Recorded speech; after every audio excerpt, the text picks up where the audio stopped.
Well, good morning. We appreciate you joining us today for the 2022 Idaho Range Livestock Symposium. My name is Scott Jensen. I'm an extension educator for the University of Idaho located in Owyhee County. And we've got a planning committee made up of extension and other partners from across the state that have put this program together today, and we certainly want to recognize their efforts and appreciate them.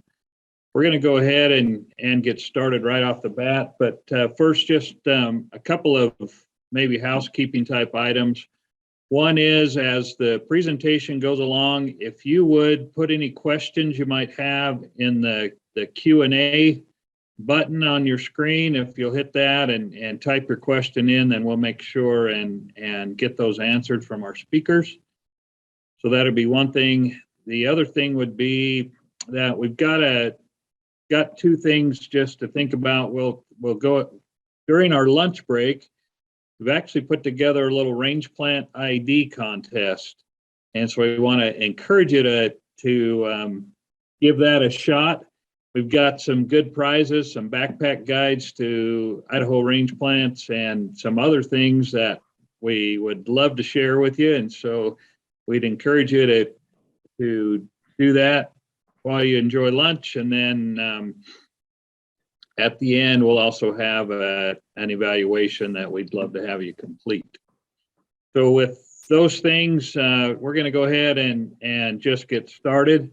Our first topic today is on water and spring development, which is definitely an important topic and is certainly challenging, especially when you look at this last year and the dry year that we had. Our first speaker is Terrell Sorensen. He was born and raised on a dry land and irrigated farm and ranch in southeast Idaho, and they had plenty of water issues there. Graduated from Utah State with a master's, and then ranched and farmed for a while. Worked for a while as a bank loan officer, and then helped manage an irrigation district for 25 years.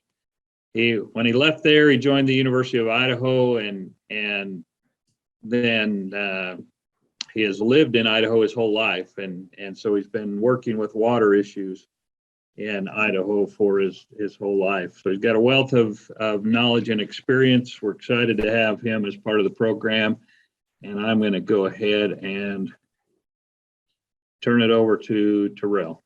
And we'll get on our way.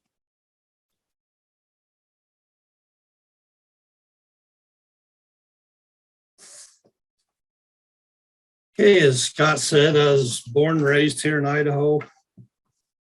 I guess everybody, can you see everything correctly now? Yes, all looks good. Okay, we'll get in and get going on it. One thing I learned about in being in Idaho, probably water is our most important, valuable resource. Growing up on a dry farm, irrigated place down in southeast Idaho, that was a constant problem for us. One of the things too I wanted to bring up, I was going to talk just a little bit before we get into spring development, just the importance that we do have for water. You know, this last summer, there was a lot of people that had springs, creeks go dry on them. Water became more of an important issue. And I've been in the water industry, I still think it's the most important thing. It is your most important nutrient. You know, it kind of goes back to, kind of kicks in. I do my 4-H stuff every year. And I go over this with my kids a little bit. I think sometimes we need to refresh our course a little bit on it. You know, water regulates the body temperature, digestion, absorption. One of our most important nutrient. In other words, you got to have regular access to clean drinking water.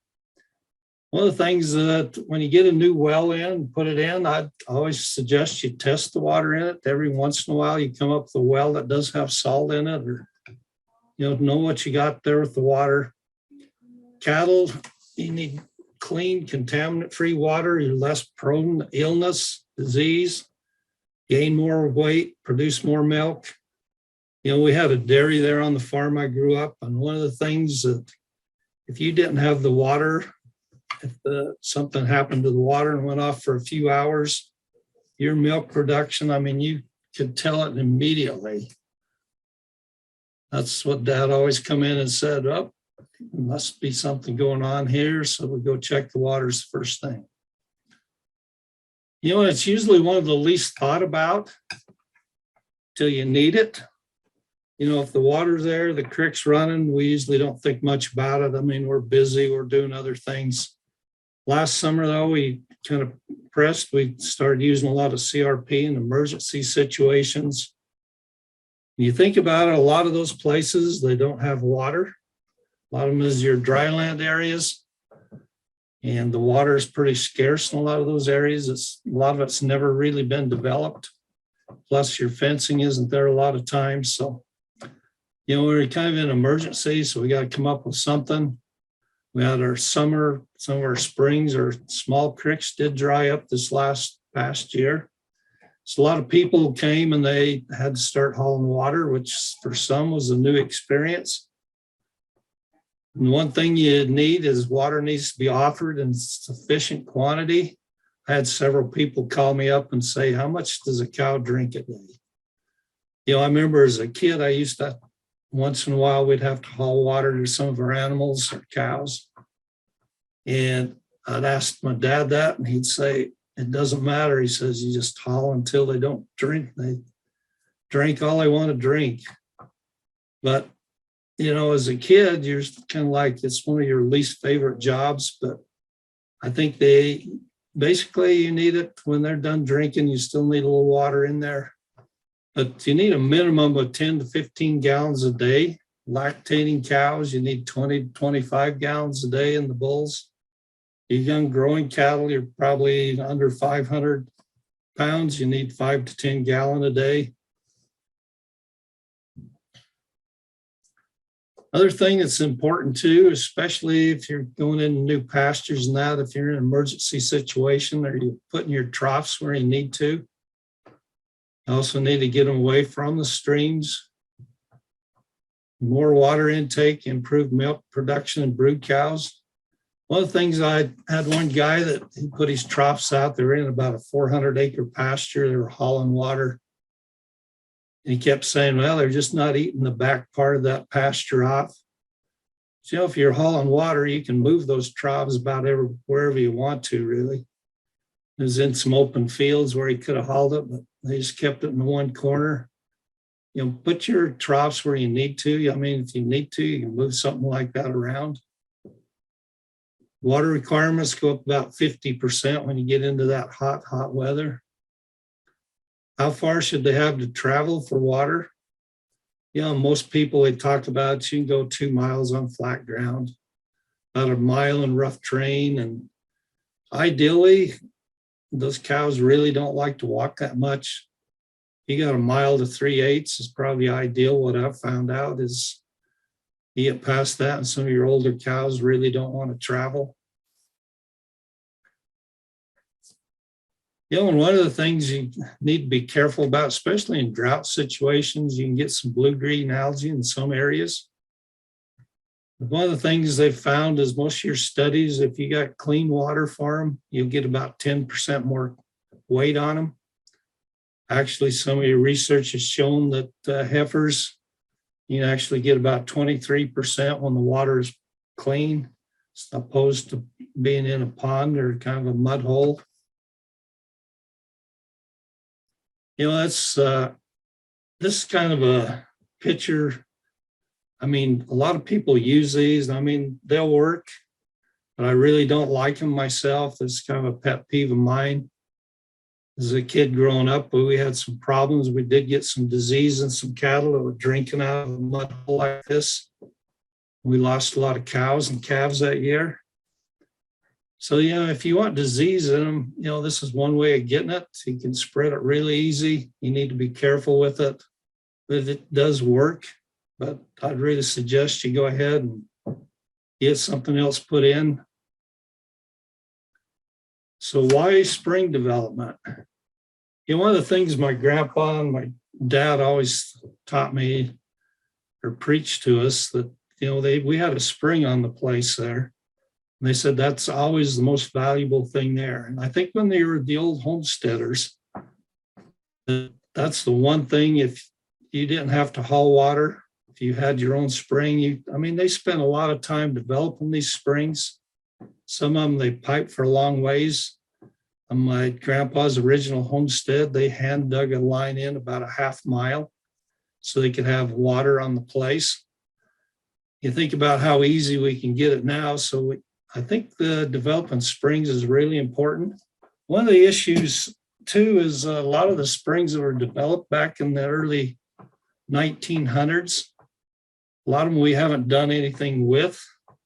Some of the places, some of the troughs are rotted out. We haven't kept up the spring itself. We haven't done anything with it. We've just kind of left it, it's running okay.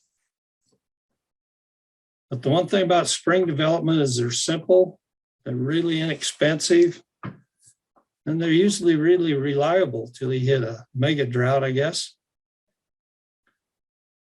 They're probably very valuable to any ranch or farm. Anywhere you got them, develop them.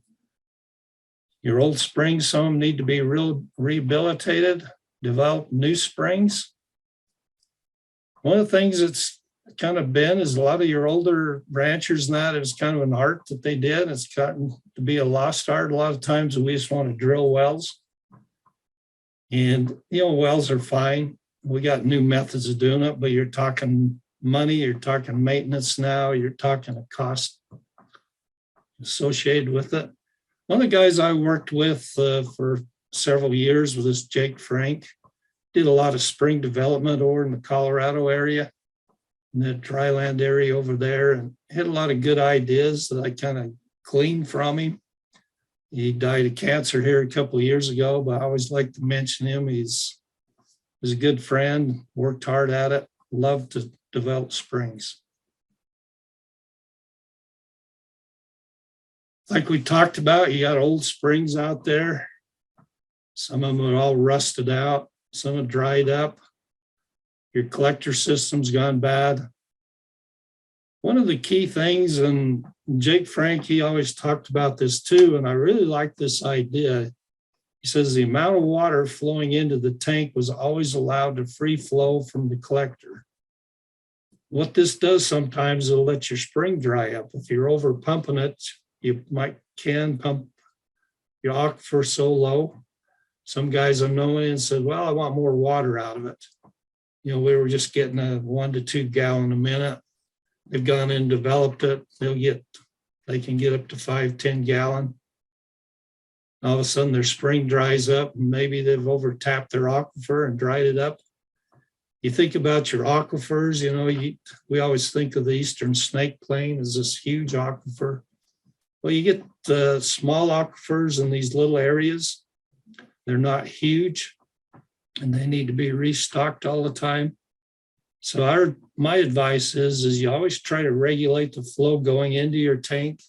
You can shut it down a little bit. In other words, don't use more than you need.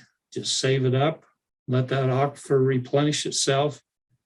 One of the things that some of the old timers use rock salt to restart springs once in a while, try to get the water coming back into them. I've never done it myself, but they say it does work. Okay, going through this, the one thing that when you go out to develop a spring, you start looking, you drive your ground pretty good. There's areas where you can see things are growing a little better than normal. You might have a few trees somewhere. You might have a little bog or a seep someplace there. One of the things I always did is you need to get into the vein of the spring. In other words, maybe you're just seeing a little seep or something, but maybe there's a little better spring there that you could develop. It could help you out. And you never want to dig exactly into the bog or the seep. You want to be just a little above it. 'cause that's usually where the vein of the spring is. You want to witch it, as I know a lot of people laugh at water witchers, but I totally believe in them. You want to be upstream of the bog or the seep, kind of witch it a little bit and see where your main source is. And again, I reiterate, you don't want to over pump that spring once you get it going. Just take what you need. Your average depth when you dig these springs is about 7.5 feet, give or take an inch is usually what we found. Here's just a picture of the spring we developed. You can see we're out in kind of the middle of nowhere. There's just a seep out in there. It's kind of an arid country here. And it just kind of went above it, just a little bit there. We usually dig about a 4x4 test hole to see what we're going to get out of it. One thing that I always say too, this is ADS pipe. This is what I like to use. You can see this has already got the pipe attached to it. We'll show you a little bit more about that just a little later. We dug that test hole down there. This one we dug about 7 to 8 feet. We found the water was coming in. You can kind of test it. When you dig the hole, kind of estimate how long it takes to fill that up. You're hitting water. There's 5x5. You want to watch what kind of material you're digging up. Watch for your gravel sands. About 7 to 8 feet deep with good water volume. One thing, another is a good indicator. If you got blue or blue-green clay, it's a good indicator of water. Once your water is coming in, measure your depth, allow it to percolate into the hole. Keep track of it. You want to know how much water you're getting, whether it's worth messing with. Once you're satisfied, then you can start on building your collector system. For a collector system, as I stated, I always like to use this ADS pipe. I use the 24-inch. I don't know how long it'll last, but where it's buried like that, it'll last way longer than I'll live. For your collector system, you need some fall in there to be able to get it to come out. You need about 6 foot of fall from the bottom of your test hole to the top of the ground level to the tank site. So you're going to have an area where you can actually get a little bit of fall with it so you can bring it out to your tank. I always put a bottom and a top camp on your ADS system. I put the outlet on the ADS pipe about 6 inches from the bottom of the pipe. I just use a small 1/2-inch bit to drill holes into the pipe from the bottom to about 5 foot up. Just put 1/2-inch holes in to allow the water to percolate in. This works pretty good even on an existing one that you want to rehabilitate too. So I just set my pipe level.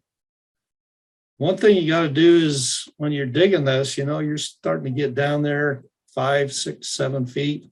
You got to be really careful if this thing doesn't cave in on you. You need to slope it back if you need to. So still working on our collector system. You work at the top of the pipe, it's going to be about 3 foot above ground. I figure total I'm going to have about 10 foot of that ADS pipe. I want about 7 foot down in the ground, 3 foot above the ground. You want to put a cap on it for sure. You want to start the trench from the spring and widen your spring hole out to about 8 by 8 and pump your water out to clean the sides, bottom of your spring hole. But like I said, be careful when you're down in there. You don't want this thing sloughing in on you, especially if you're in some sand or that type of material that can cave in on you. You start your pipe in the trench, you need your fall. You got to have some gravity to get your water to run. Put your pond liner in. What I always do is I take a piece of plastic and just put in the front of the trench. You don't want your water following your trench or going out that way. So I put, a fairly heavy plastic in there. Then I put what you call Mirify fabric around your pipe. What this is to keep your dirt out, but it'll allow the water to come in around the pipe. It does keep the mud out. We use this in some erosion control stuff when we was around putting erosion control stuff in around our reservoir here in American Falls. What it does is keeps the mud out, lets your water come in. And I take and fill your spring area around your ADS pipe with 1.5 inch rock, about 1 foot below the ground level. I go get good clean rock to start with, get that put in there. Then I put it about 1 foot above your collector holes to make sure you're getting the water you need in. Then I put the plastic on the rock and backfill with dirt on top of that. So you want your good clean water to come in. And usually I have the pipe that's coming out.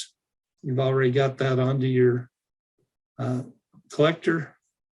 You want about 15 foot of it so you can start to backfill it a little bit, put your rock in and put your dirt on top.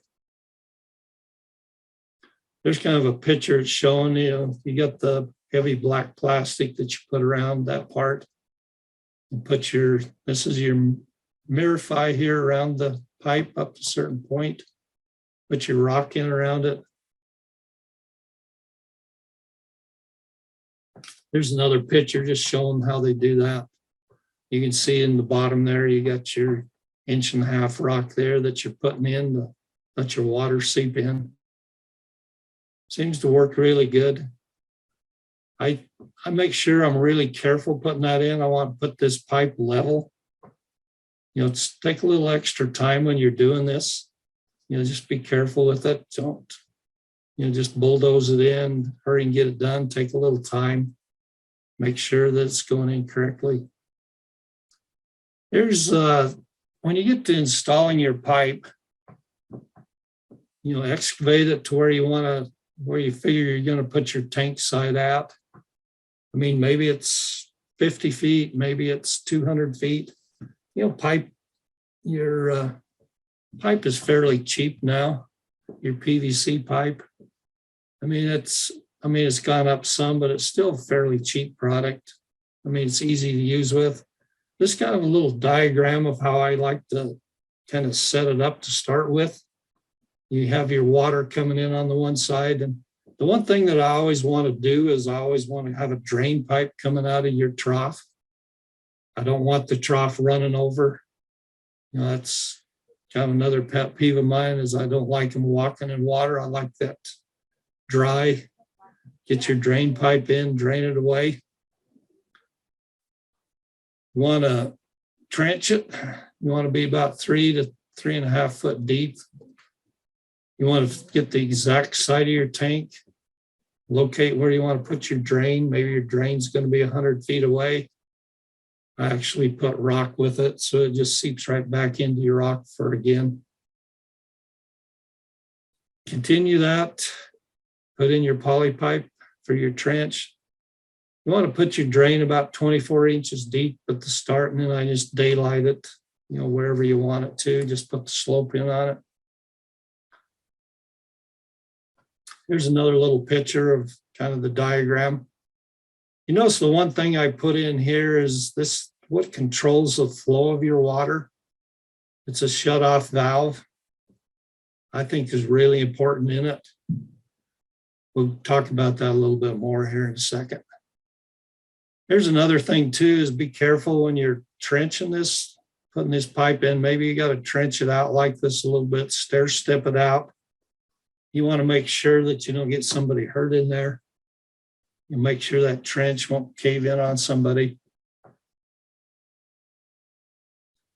This is what I want to talk about, your shutoff valve. I always put it right at the tank site. There's a couple of guys working on it. The reason I want to do that is I want to control the flow of the water, and I want to do repairs on it. If you got something that goes wrong, it's pretty easy. Just shut that valve off. You can empty the tank, do the repairs you need to do. Control your flow. I think it's really important on a spring. Here's what it looks like when I get ready to put your trough in. You see we got the shutoff valve, and then you got your intake and your outlet right there. Put the plastic down. This site here probably needs to be leveled quite a bit more. I want to make sure that that site is level, so your trough, I always use tire troughs, but I want to put them in level. So what I do is I level, compact the ground right around that, put in the 8 pond liner underneath it. You can see in the first diagram there. Level that off. That probably should have been a little more level to start with. Put a heavy milled plastic over the inlet and drain pipes. Center your tire trough. Myself, I love to use the tire troughs. I mean, we have a good source here in eastern Idaho to get the tires. I mean, they're durable, they can be shot, they can, a lot of things can happen to them. People run into them or whatever. They're just going to last a long time. They're pretty inexpensive, really. You can put them in how many you need. Center your tire tank, level it. Then I compact the dirt on the sides of the tire. If you need to, just take a 2x4, 8, 10 foot long, however you need it. Just stretch it across there and level it up. Level it every which way you want to, make sure and get that tank level right now. Here's one that a lot of people do already. Just put your concrete in the tire. You got your pipe coming up over here. A lot of people will just put Sakrete or something in it, some kind of cement. Some people actually mix it and pour it in. A lot of times I'll just put in the Sakrete, and then what I do is add a little Portland cement right on top of it, kind of mix in the top of it. Then I just make it tight, make sure it's really filled out good, take a shovel, pack it in there really good. And I always take and add water, even if I haven't pre-mixed it. Just add your water to the inside of the tank wall, usually go up about 4-6 inches of water above your concrete. And I just let your concrete cure under the water. Allow about 24 hours to cure at least. Does a super good job usually. I very seldom to have any trouble with the leak in that way.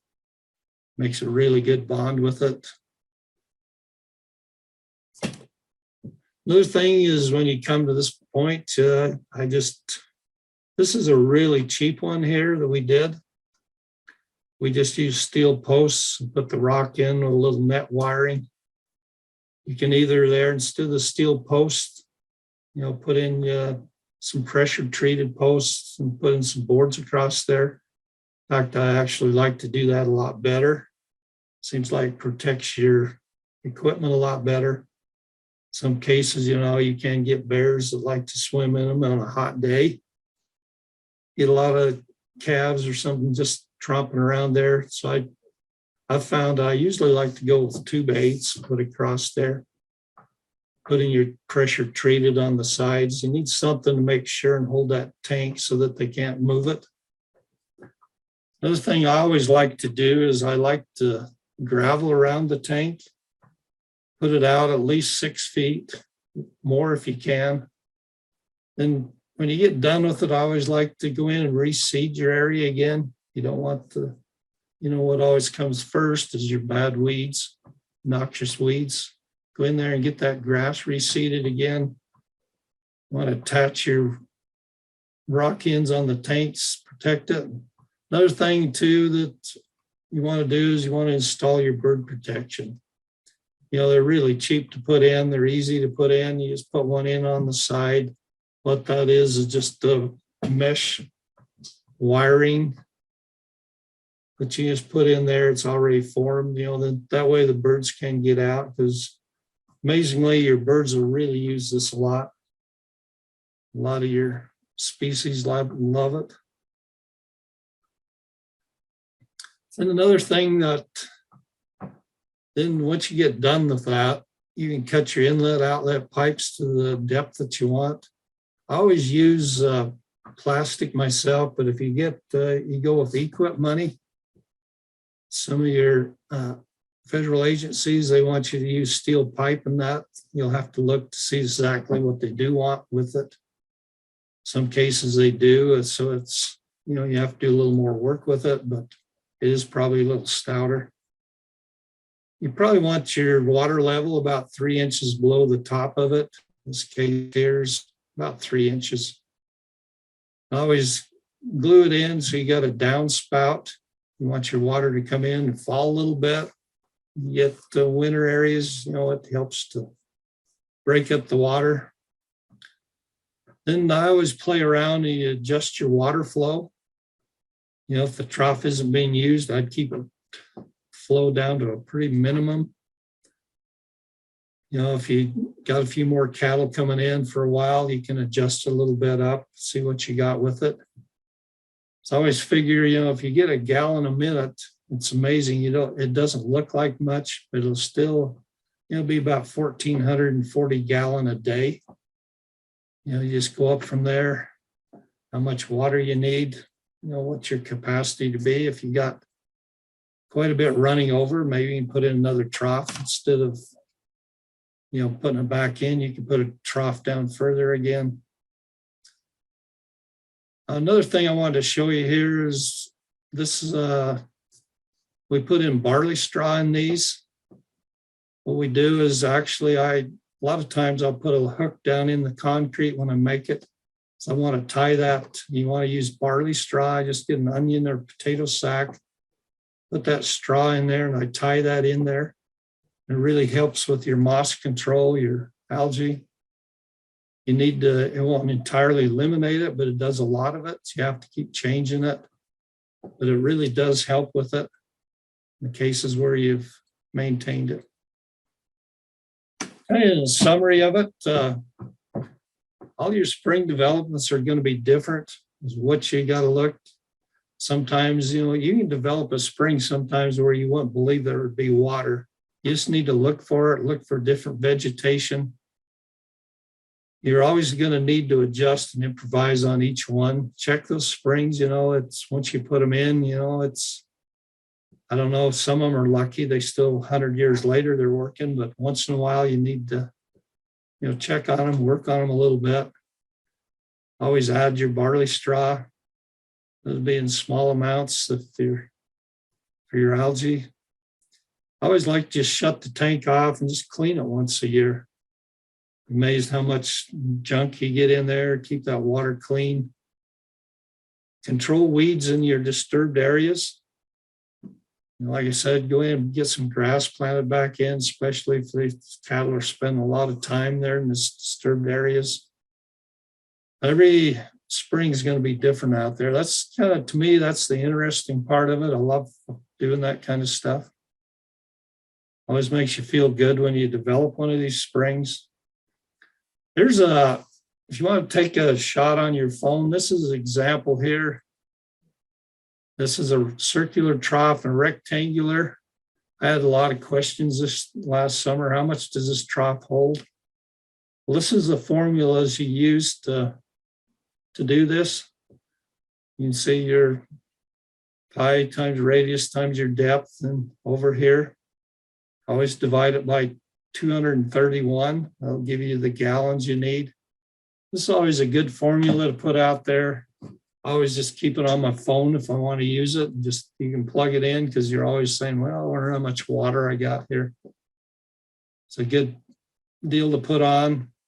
I just put 1 gallon a minute. It's pretty easy to see how much water you're getting out of those troughs. Just get you a gallon bucket and time it. 5 gallons a minute should be about 7,200 gallon a day. Another thing, in fact, you can even get gallons per inch there of how deep it is. You want to see how much water you got there.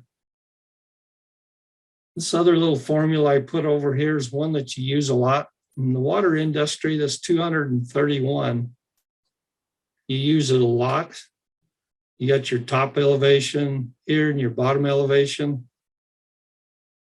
just divide that by 2.31 and that'll give you your water pressure. In other words, if you got 100 foot of drop in a system, divide that by 2.31, that'll tell you how much pressure you're getting at the bottom of the pipe. Another thing that's a little interesting, it's an old trick. They used to use ram pumps a lot.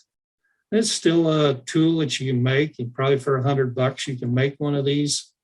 A couple of $100, you can go down in a stream like this. You can actually run it up on a hill there. You can get about 100 foot of lift out of them. Depends on how much, pressure you get, how much head pressure you get. These work pretty good if you want to keep, say if the spring is down in a deep ravine, you want to get it up, bring it up there and put a trough up above. One of these will work pretty good. I mean, they're very inefficient, but at the same time, they'll pump water for you. They always just do it on the air pressure on it. It works really well. These have been around for a couple of centuries. They use these quite a bit in the olden times. And they work really well, especially now you got this, you can use plastic with it. It's easy to make. If you need to, you can look it up online or talk to us and we can tell you how to do it. Here's another one when we talk about droughts. We put this in, you know what? If you need to, you can drill a well. This is one that we developed here in Power County. This is up on top of a range up there. We went up in the mountains. They're probably above 7,000 feet.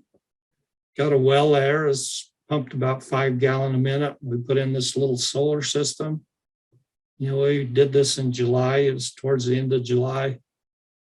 This worked really well. I mean, they were taking about 2 loads a day up there of water to get there. It was a long process. Had one guy working all day at it.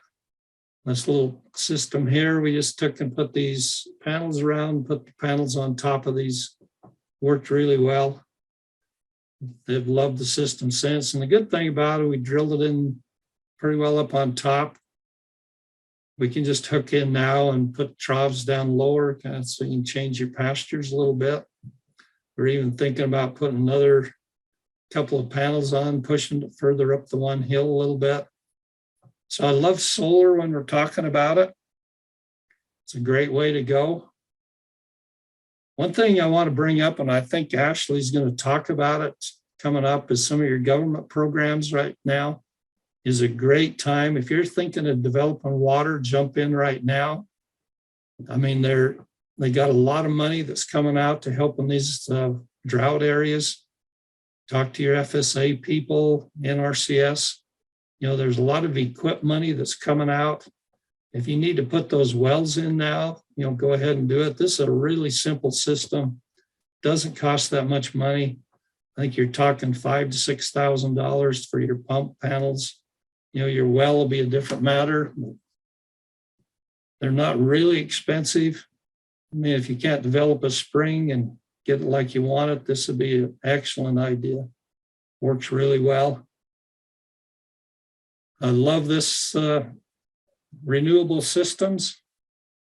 You got your remote sites, you don't have a grid power there. You can put them in, no monthly bill, easy to install. They're cheap. When we put that one in, I think it took us to set the pump. We set the pump about 280 feet. We put the pump in, the wiring, put the panels up. I think it took us about 3 hours. Once we had the well set there, put our troughs in and was up and going. I love the solar, if you can. It works great. We'll get a lot of sunshine here. You can get a backup generator and have a battery system if you need to at some of these sites. If you're really critical of water, you don't have enough water that you can get in the daylight, you can get you a battery backup system. There are really few and simple components. Maintenance is really low on them. Location, if you're putting these panels up, the one thing you need to make sure is just you don't get shade on the site. You don't want to get those steep canyon walls, you need to put it out just a little bit. You want to face them true south. You can get your solar. You want to make sure that about 3 p.m. you're getting most of your sun delivers most of your energy. And a lot of your panels too, they're getting some better panels out now. You get shading on a small part, can be detrimental to your heating and lowers the output. So you want it pretty clear on it. You don't want shade trees if you can help it. Maybe you got to take a few trees out. Need to size your system. I think we're about out of time now, but our installation is pretty important. The one thing you're going to have to find out if you put in a solar system in a well is how deep it is. You know, there's lots of ways you can get the depth of the water. Sometimes just take a long tape measure, put a bolt on it or something, you know, measure what your depth is down to the water, figure out how much water you're going to need. I don't know if you got that much water. But when you're solar pumping, it's going to vary. If you're going to pump in the winter, right now you're down to about 550 gallon on a 5 gallon a minute system, to where summer you'd be up around 2,100 gallon, July and June. Got to have unobstructed for year round. Got to know how much water you got in the hole to start with. One thing you can do on these systems too, you can put a float or no float. You can put multiple troughs. I always like to put your storage tank on a hill so you can pipe to it. Storage tank to multiple water troughs. You can gravity flow, or you can pressurize it with the solar systems. And one of the pumps, a lot of times, you know, I'm not selling pumps. But one of the pumps, there's couple of pumps out there I really recommend is your Grundfos. It's kind of a European pump, but they're very reliable. Your RPS pumps are also very good, very well engineered. One of the things they usually got is your soft starts. They're a submersible pump. They're designed for your renewable power. One thing they'll ask you is your pump curves, how much power you're going to need. One thing, it's panels, I don't know what they're doing lately. I haven't looked in the last couple of months, but they did get very cheap. They were down around $8 to $10 a kilowatt, which made them fairly expensive. But now the last few years, you could buy them for less than $1 a watt. General idea is it takes about 500 to 600 watts to power a pump, 150 feet deep, about 5 gallon a minute. So like I said, the two things you're going to know is your depth and your total dynamic head that you need to be able to pump it. They're usually about the same on these systems. You can build your own panels system if you want. You got to buy the panels, but you can build it how you want. We use cattle panels a lot of times, or you can, you know, put posts in. Your wiring, you can go through it fairly quick. This is kind of just a chart that shows you how your daily production goes on your solar. You can go from very little to very high. July. This is one that I built myself for your solar panels. Just put in 6x6 treated posts, put in a couple of angle irons up here. Just get them bolted in good, and it works pretty good. It's a cheap way of doing it. I usually cement in the posts. And you get your water aeration. I usually like it to fall a little bit, water temperature. So that's, I think I'll go ahead and end with that. Do we have questions out there? Thanks. Yeah, we've got a couple of questions, and one is just hopefully maybe simple. There's a question about where can you source those tires? For Eastern Idaho here, there's a company down by Tremont in Utah that takes and grinds them off. And that's a really good source. I got a telephone number for them. That's where I've gotten mine before from them. And they're fairly cheap, really, pretty inexpensive. Okay, maybe if you, once you're finished, maybe drop that in the chat and then. Okay, I'll find that number and put in the chat box. Okay. Then another question was, is there much water loss due to evaporation out of those tanks? And if so, is there something you can do to help reduce that? I don't think there's a lot of water loss tanks. You know, it's there'll be a little bit, but not a lot. I think if everything's sealed up good on them, I don't think that'd be a big issue. And evaporation's really not much of an issue then. No, I don't think so, especially where your cattle are probably in there drinking during the hot part of the day anyway. Uh-huh. So, Okay.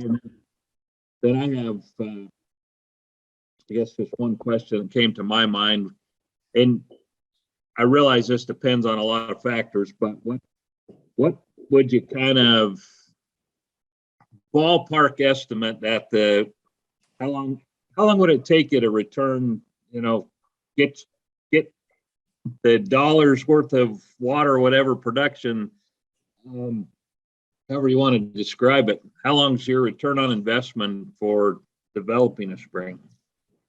I figured it out when we put in the well up there. We had some help from the BLM, and we put that well in, and what they cost shared on it. We figured it paid for itself in 2 years because of where we had to travel. If you're hauling water, if you're making a couple of trips a day, it really adds up fast. I mean, with fuel at $4 a gallon, and you're figuring the guy's time, it's a pretty fast payback. That's why I love the springs. If you can get one of those in, I mean, that's a really sweet deal for you. You figure out over the years, you don't have any costs on it. It's the payback is really good on them. Excellent. And that's kind of what I figured, not to mention, I think, in a lot of circumstances, you can get some better grazing distribution if you've got water available in some other places. And so there's that added benefit besides just the water hauling savings.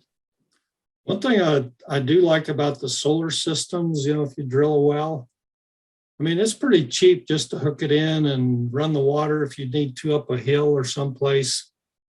You can really utilize that well if you need to, just add a few panels to it. I mean, you can get your distribution really good that way. Excellent. Well, thank you. We really appreciate that. Some great information and really interesting. So I appreciate you taking the time this morning. Okay, thank you. You bet.